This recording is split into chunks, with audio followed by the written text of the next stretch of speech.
Indiana frickin' did it. They made the college football playoff and will take on Notre Dame in the first round. Heading into the season, no one expected this as the Hoosiers were picked to finish 17th in the Big Ten standings in year one under head coach Curt Cignetti. When Coach Sig was hired, many called him crazy when he called his shot saying they would be making the playoff, and credit to him and the team, they backed it up. It has truly been an amazing season for Indiana, a team no one believed in. Now imagine if they go into South Bend and pull off the win. This is the Road to the College Football Playoff Indiana edition. But before we get into this, if you enjoy college football content like this, make sure to leave a like and subscribe. Also, let me know your score prediction for the Indiana vs Notre Dame game in the comments section below. This video is brought to you via Layup. Have you ever thought to yourself, I wish it was easier to motivate myself to save money? Now you can use your passion for sports as your motivation to save with Layup. Saving with Layup every week means you receive 3 picks daily and 21 picks over the week. The more picks that match, the more you win. And if you want to play for bigger prize pots, you just have to save more. Sign up with my link or QR code, use the referral code ETGYOUTUBE, and play for a pot of $1 million each week for your first month, no strings attached. Join me and let your passion for sports be your motivation to save. Heading into the 2023 season, Indiana would not be in a great place as they were coming off a 4-8 season in 2022. Head coach Tom Allen would decide to replace offensive line coach Darren Hiller with former Wisconsin offensive line coach Bob Bostad, who coached the Badgers to the 2017 Orange Bowl and the 2020 Rose Bowl. 2023 would be worse than 2022 as the Hoosiers struggled against every FBS team they played against. They would get a win over Indiana State, an FCS school, in Week 2, 41-7, and survived against Akron, but would proceed to go on a 4-game losing streak before beating Wisconsin 20-14. They finished year 3-9, and many expected the Hoosiers to bring back head coach Tom Allen, as he had an absorbent buyout after the Hoosiers gave him a contract extension a few years back. Surprisingly, they decided to fire Allen, and the two agreed to a reduced $15.5 million buyout. It was still the largest buyout the school had ever paid and the 4th biggest buyout in college football history. Allen finished with a 33-49 record as head coach, but was 9-27 in his last 3 years. Indiana could have waited a year, saved millions, and accepted mediocrity, but also risked losing fans and donors' interest. Instead, they decided to take a risk. It was a major crossroads for the program as the Big Ten would be going through a major transition, bringing in UCLA, USC, Oregon, and Washington. It was doing away with the East-West division setup, meaning they were no longer forced to play Michigan, Ohio State, and Penn State every year. Whoever was going to take the Indiana head coaching job looked to have a major rebuild on their hand in a tough Big Ten. That man would be head coach Curt Cignetti. Heading into the season, Indiana was picked to finish 17th in the new Big Ten, with 3 out-of-conference games against FIU, Western Illinois, an FCS school, and Charlotte, and to some, those were the only wins they were expected to get other than maybe Purdue, who was chosen to finish last in the Big Ten by the media. Originally, Indiana was supposed to play Louisville this year, but following their loss to the Cardinals in 2023, the school decided to back out of the game. When the decision was made, Tom Allen was still the school's head coach, explaining, "Well, I would just say that in the last 6 months, the Big Ten has changed a lot. And we've added 4 teams to the conference that has changed the landscape of the Big Ten. And I believe that we have to adjust accordingly. And to me, we have to do what's best for the football program." This was not a decision made by current head coach Curt Cignetti, and at the time the Hoosiers program was not in a great place. The game was supposed to take place as a home-and-home in 2024 and 2025, along with their game in 2023 that was played in Lucas Oil Stadium. Indiana Hoosier on SI wrote back in 2023, "Some fans of both schools accused Indiana of acting cowardly or being afraid to play Louisville, while others have a more measured response, recognizing potential benefits this can have to Indiana." Jack Anconi wrote before the cancellation of the game, "For a program whose schedule annually ranks among the nation's most difficult, facing high major opponents in non-conference play is an unnecessary challenge that could inflict damage to bowl hopes. Sure, fan excitement would grow with a recognizable non-conference opponent, like it did when Indiana sold out Memorial Stadium in 2021 against Cincinnati. But Big Ten teams already play more conference games, 9, than SEC and ACC teams, which play 8. The high-profile conference matchups exist as much, or more, as anywhere else. Add the Big Ten's new TV deal and the financial argument doesn't carry weight, either. No one expected it to come back and possibly bite them this upcoming season. When the game was scheduled back in 2015, the Big Ten only played 8 conference games. Heading into the 2024 season, on paper, Indiana looked to have a tougher schedule, taking on Nebraska, national runner-up Washington, national champions Michigan, and traveling on the road to take on Ohio State in the Shoe. All 4 teams were expected to finish in the top 10 of the Big Ten, but that would not turn out to be the case as Washington and Nebraska finished the regular season 6-6, and Michigan finished 7-5. Indiana was only expected to win 5.5 games this year, according to College Football News. Back in October, I said this: Cignetti would be the man chosen to take over the Hoosier football program. Coach Cignetti made a name for himself leading James Madison to the FCS national title game in 2019 and semifinal appearances in 2020 and 2021. Before they transitioned to the FBS as a member of the Sun Belt Conference in 2022, where they went 8-3, followed by an 11-1 regular season in 2023. Due to NCAA transition rules, they weren't supposed to be eligible for a bowl game, but when not enough teams qualified, they earned a spot in the Armed Forces Bowl.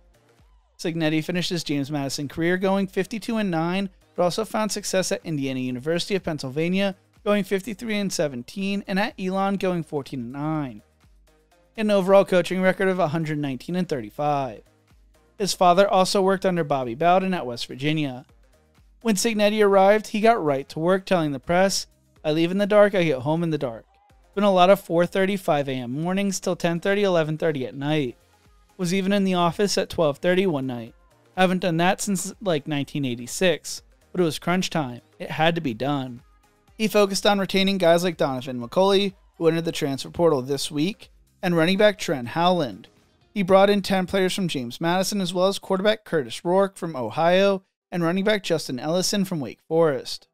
Kyle Kamara and Elijah Surratt are 2 James Madison transfers that are putting together strong seasons so far.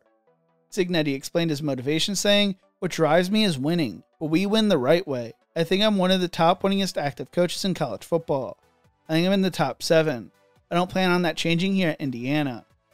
He is a proven program builder and a guy who could develop talent, and Indiana started the season with a win over FIU 31-7 and broke a 123-year school record in Week 2 when they destroyed Western Illinois 77-3.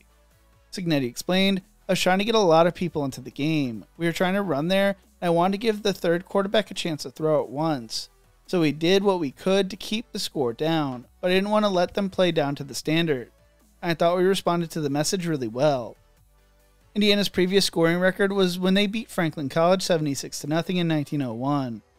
They also set a school record with 701 total yards, and the margin of victory was second to only that game against Franklin. Their Big Ten opener came on the road against UCLA, and the Hoosiers gave them a truly remarkable welcome to the Big Ten moment with a 42-13 dismantling of the Bruins. They then followed that up with a 52-14 win over Charlotte. Heading into the game against Maryland, Indiana was searching for their first 5-0 start since 1967. Cignetti told the media, "I don't think we've probably played the most difficult schedule up to this point. I'm not trying to shortchange anybody we've played. Tests are going to become tougher week in and week out." Indiana overcame 4 turnovers to beat Maryland 42-28. Their defense held Maryland to 1 score in the final 22 minutes. Heading into this week, Indiana was ranked in the AP poll for the first time since 2021, being ranked number 23. Indiana had 48,323 fans show up to the stadium that holds 52,626 fans. Following the game, Cignetti said, "You could feel the fans out there. I'm glad that they keep improving in attendance area. I thought that was a good turnout, and good is the enemy of great, so let's have a great turnout. Let's sell it out next time. We're at home and figure out how to make things even louder because that's what we want to do. We want to be the best in everything we do." Vegas had Indiana's win total at 5.5 heading into this year, and they may surpass that this week.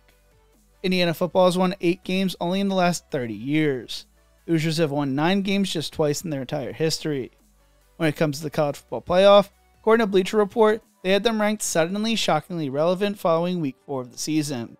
The team that was picked to finish 17th in the Big Ten could find themselves competing for the Big Ten title. They have won their 5 games by double-digit scores, meaning it's the first time they have won 5 straight games by double digits since 1905. Rourke has looked good, throwing for 1,372 yards, 11 touchdowns, and only 2 interceptions so far this season. Indiana would go on to beat Northwestern 41-24, earning their first win in Evanston in 31 years. Indiana would go into half up 17-10, but score the last 14 points of the game. Coach Sig said after the game, "It was a back and forth. It was the first time we've been tested like that. It was good to see us respond. Northwestern had some momentum in the fourth quarter. Our offense responded when they needed to. It wasn't our best game on defense, but I like that we were able to finish the game the last two series on defense. It was a good win. Rourke finished the game throwing for 380 yards and 3 touchdowns, and they finished with 529 yards on the day. They went into their bye week before hosting Nebraska, who was sitting at 5-1 on the season. Indiana would dismantle the 25th ranked Cornhuskers, going up 28-7 at half after a 21-point second quarter, and cruised to a 56-7 win in front of the sold-out Memorial Stadium on Fox's big noon kickoff. This was the first game everyone looked at the Hoosiers and said, hey, maybe they are the real deal. Nebraska would give Ohio State a tough game the following week. Rourke would get injured in the game but return a few weeks later. IU totaled 495 yards and averaged 7.9 yards per play against a defense that came in allowing just 11 points a game. At this point of the season, the Hoosiers had not trailed a game yet. Indiana opened up the scoring against Washington with a pick six en route to a 31-17 win, where Taven Jackson took over for the injured Rourke.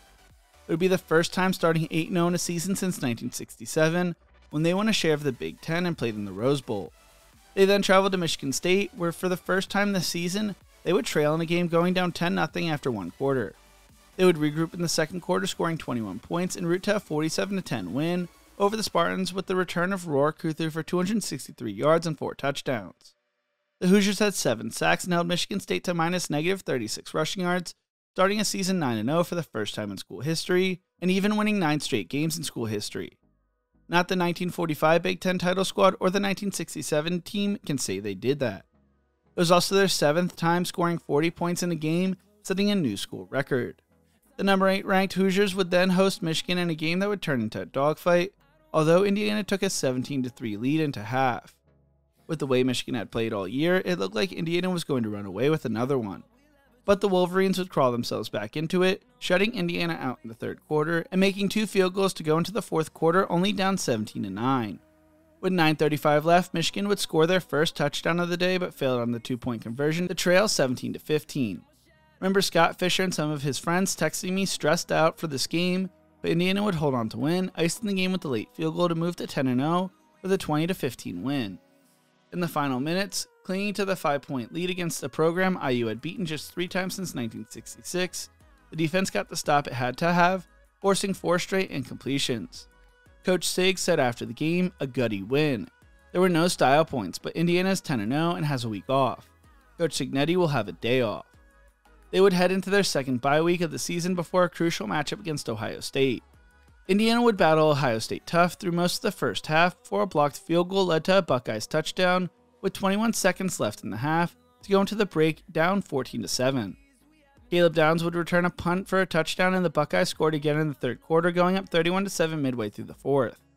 With 1:53 left, Indiana would score a touchdown and a 2-point conversion to make it 31-15, and although the Buckeyes would be able to run the clock down after a long run, they chose to score to win the game 38-15 with garbage time points.